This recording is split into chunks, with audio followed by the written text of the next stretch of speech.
हम एनडीए की किसी भी नेता को शिक्षा मंत्री के तरह विकल्प में देखें, ये हमारी राजनीति के खिलाफ होगा, हमें लगता है।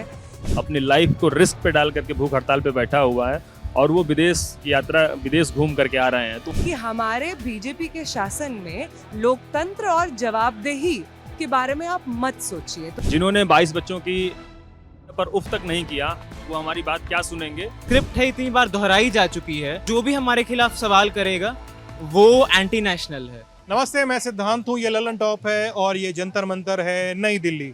बीते कुछ दिनों में एक नए किस्म के प्रतिरोध का केंद्र बन के उभरा है जंतर मंतर। सोनम वांगचुक 17 दिनों से यहाँ पे भूख हड़ताल पे बैठे हुए हैं। मांग एक है कि केंद्रीय शिक्षा मंत्री धर्मेंद्र प्रधान का इस्तीफा होना चाहिए, क्योंकि उनके अंतर्गत काम करने वाली नेशनल टेस्टिंग एजेंसी नीट को सफलतापूर्वक करवा पाने में असफल रही है। लेकिन खबर सोनम वांगचुक तो है ही, सोनम वांगचुक से इतर भी है। जैसे आइसा के 3-4 छात्र बीते 17 दिनों से ही भूख हड़ताल पे उसी परिसर में बैठे हुए हैं जहां से 50 मीटर की दूरी पे सोनम वांगचुक जिस मंच पे बैठे हुए हैं, उर्फ कॉकरोच जनता पार्टी वाला मंच।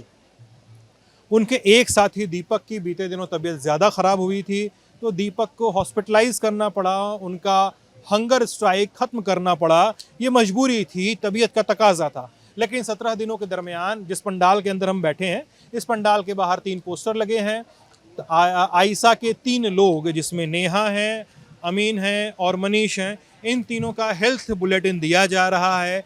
इन तीनों का वेट लॉस कितना हुआ है, इन तीनों का ब्लड शुगर किस लेवल पे है, और लंबे समय तक भूखा रहने के बाद शरीर जो खुद को पचाने लगता है और उस पचने के दौरान जो कीटोन निकलता है बॉडी से, उस कीटोन की मात्रा कितनी है।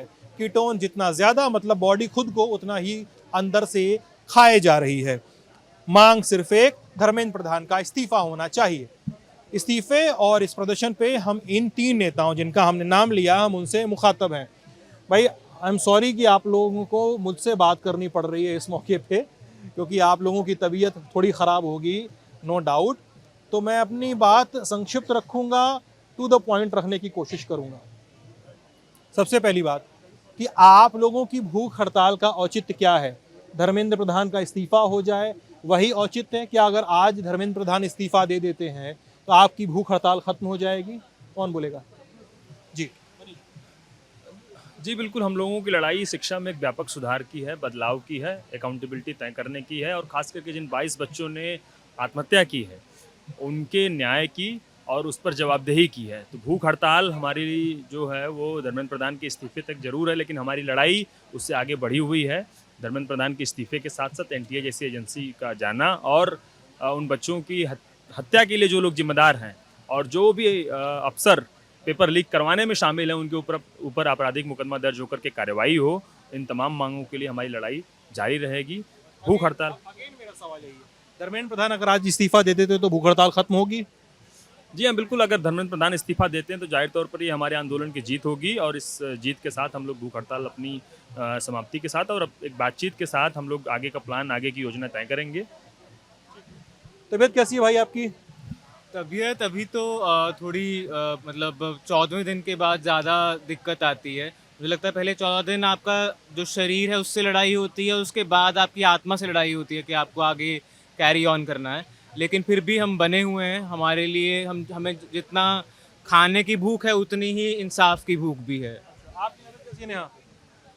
ठीक है, हम सबकी ही तबीयत ठीक है। अब 17 दिन भूखा रहने के बाद जितनी आपकी ब्लड शुगर या ब्लड प्रेशर में ऊपर नीचे होगा उतना ही हमारा है। बाकी हंसते हंसते कट रहे हैं हमारे रास्ते। लेकिन ऐसे भूख हड़ताल जब आप लोग करते हो तो क्या सप्लीमेंट, क्या नींबू पानी लेना पड़ता है, इलेक्ट्रोलाइट की कमी ना हो, क्या लेना? आई डोंट नो, मुझे पता नहीं इस बारे में, इसलिए पूछ रहा हूँ। मुझे देख कर लगता भी नहीं होगा ना कि मैं कभी भूख हड़ताल पे बैठा होऊंगा, तो इसलिए मैं खुल के पूछ रहा हूँ ये सवाल।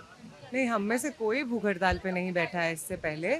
वो फॉर्म अलग अलग वेरी करता है। हम और सोनम वांगचुक जी जिस तरह की भूख हड़ताल पे बैठे हैं वो सॉल्ट और वाटर वाला भूख हड़ताल है, जिसमें हम लोग पानी पी रहे हैं और पानी में नमक और नींबू डाल के पी रहे हैं। ये 2 चीज़ों पे हम लोग सस्टेन कर रहे हैं। इसके अलावा ORS, इलेक्ट्रॉल, ये सब कुछ हम नहीं ले रहे हैं। ऐसा कोई भी चीज़ जिसमें शुगर है, कैलोरीज है, वो सब हम लोग कंज्यूम नहीं कर रहे हैं। एक बात बताइए, धर्मेंद्र प्रधान मान लीजिए इस्तीफा देने को राजी होते हैं, तो फिर कौन बैठेगा उस कुर्सी पे? उस कुर्सी को वैकेट तो नहीं छोड़ा जा सकता। मतलब कहा भी जाता है कि भाई शिक्षा मंत्री, कोई भी केंद्रीय मंत्री सारा काम खुद नहीं करता है, अधिकारी सारा काम करते हैं। तो उन अधिकारियों के ऊपर एक रिंग मास्टर बैठा होता है जो मंत्री होता है। तो फिर उस रिंग मास्टर की कुर्सी पे कौन बैठेगा? सरकार तो एनडीए की ही रहेगी। कौन ऐसा व्यक्ति लगता है जो उस कुर्सी पे सही तरीके से काम कर सकता है? एक अगर व्यापक विकल्प आपको देखना हो तो हम एनडीए के किसी भी नेता को शिक्षा मंत्री के तरह विकल्प में देखें, ये हमारी राजनीति के खिलाफ होगा, हमें लगता है। जिस पॉलिटिकल पार्टी का ये काम रहा है कि समाज की बौद्धिक चेतना को धरातल में मिला देना है, गाय और गोबर के ऊपर कोई साइंटिफिक बात, कोई रिसर्च, कोई क्रिटिकल डायलॉग ध्वस्त हो जाए, उस पॉलिटिकल पार्टी से हम ये कहें कि ये व्यक्ति एजुकेशन मिनिस्टर बने, इससे हम इत्तेफाक नहीं रखते हैं। ना ही हम इससे इत्तेफाक रखते हैं कि जिस पॉलिटिकल पार्टी के पॉलिटिक्स में नफरत है, डिवाइसिव पॉलिटिक्स है, उस पार्टी का कोई एजुकेशन मिनिस्टर होगा जो बेहतर तरीके से इस मिनिस्ट्री को देख पाएगा।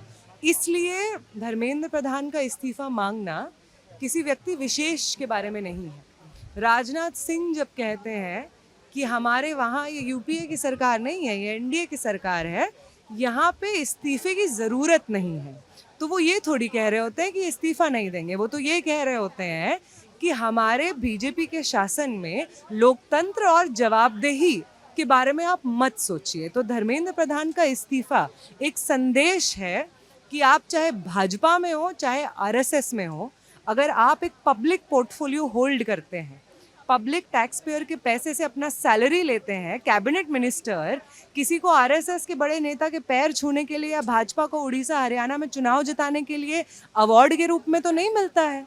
एक कैबिनेट मिनिस्ट्री का पोर्टफोलियो आपको जनता को सर्व करने के लिए मिलता है।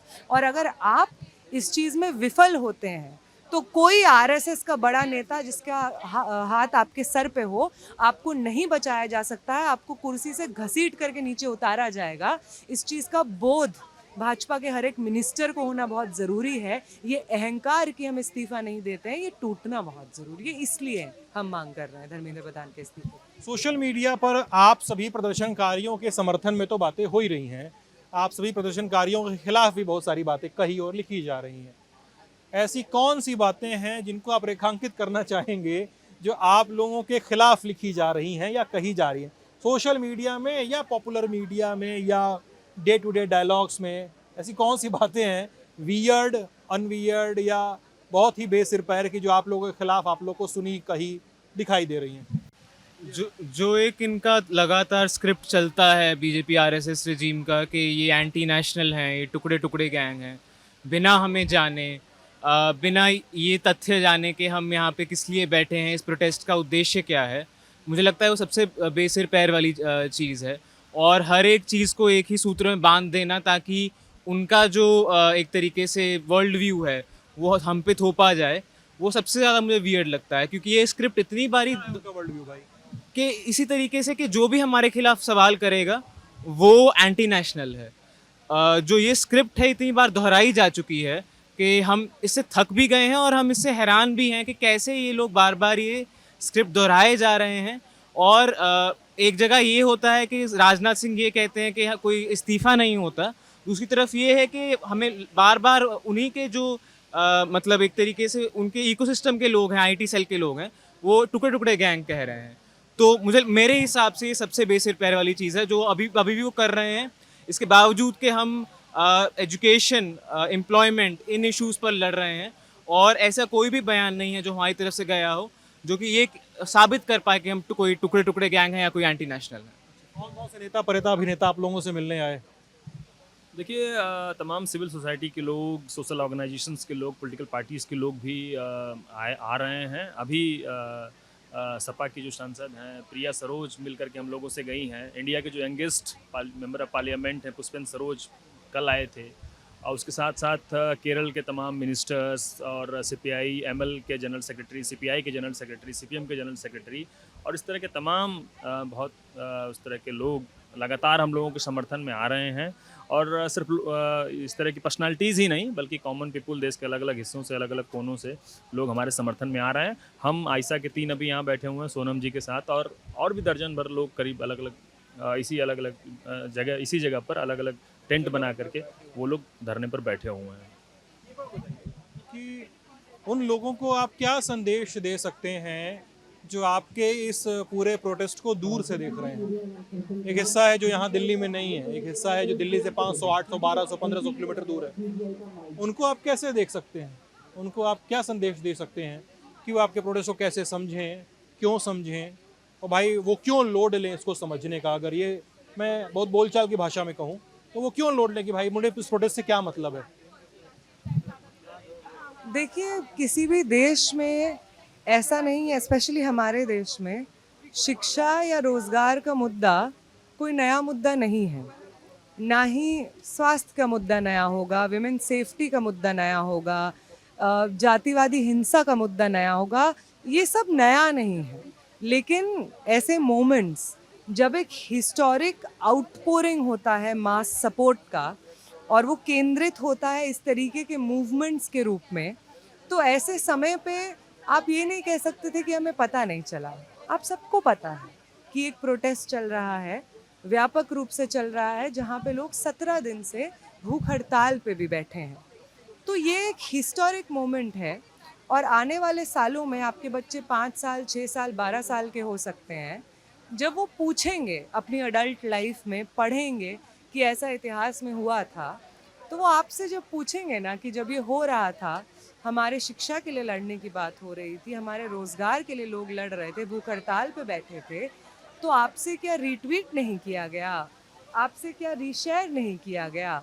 तो जब ये सवाल पूछा जाएगा और आपके पास अपने बच्चों को कहने के लिए कुछ होगा नहीं, तब आप जो उदाहरण सेट करेंगे अपने फैमिली में, समाज में, उससे ज़्यादा खराब कुछ नहीं हो सकता। अगर प्रधानमंत्री नरेंद्र मोदी, केंद्रीय गृह मंत्री अमित शाह और धर्मेंद्र प्रधान अगर आपका ये इंटरव्यू देख रहे हों, क्या कहना चाहेंगे आप लोग?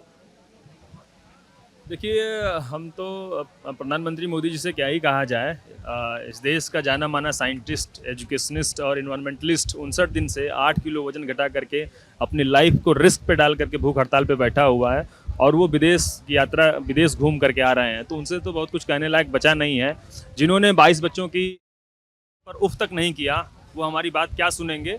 लेकिन फिर भी अगर जरा सा भी शर्म बची होगी तो हम उनसे अपील करेंगे कि इस देश की शिक्षा मंत्री को हटाएं। एनटीए जैसी एजेंसी जिसके पास कोई ऑफिस नहीं है, कोई एम्प्लॉई नहीं है, जिसके ऊपर सैकड़ों मुकदमे चल रहे हैं, जो आउटसोर्स करके एम्प्लॉयज़ को एग्ज़ाम कराता है, उस एजेंसी को भंग करें और पेपर लीक के मामले में जो अफसर शामिल हैं उनके ऊपर कार्रवाई करते हुए इस पर रोक लगाएं। Thank you so much. आप लोग आराम कीजिए, तबीयत का ख्याल रखिए।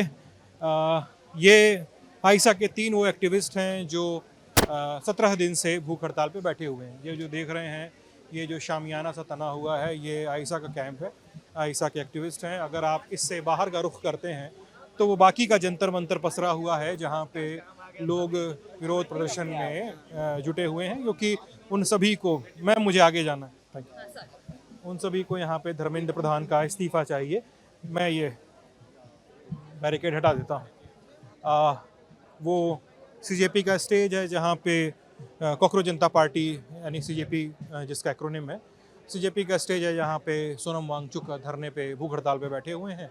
अगर आप देखें तो ये आयशा का फोरम है, बाकी कुछ और सामाजिक संगठनों का फोरम है, और यही है जंतर मंतर का अभी का हासिल और अभी का माहौल। ललन टॉप बने रहेगा इस खबर पे और इस जगह पे, और हम आप तक हर पल की अपडेट लेकर आते रहेंगे। आप बने रहेगा हमारे साथ। बहुत बहुत शुक्रिया।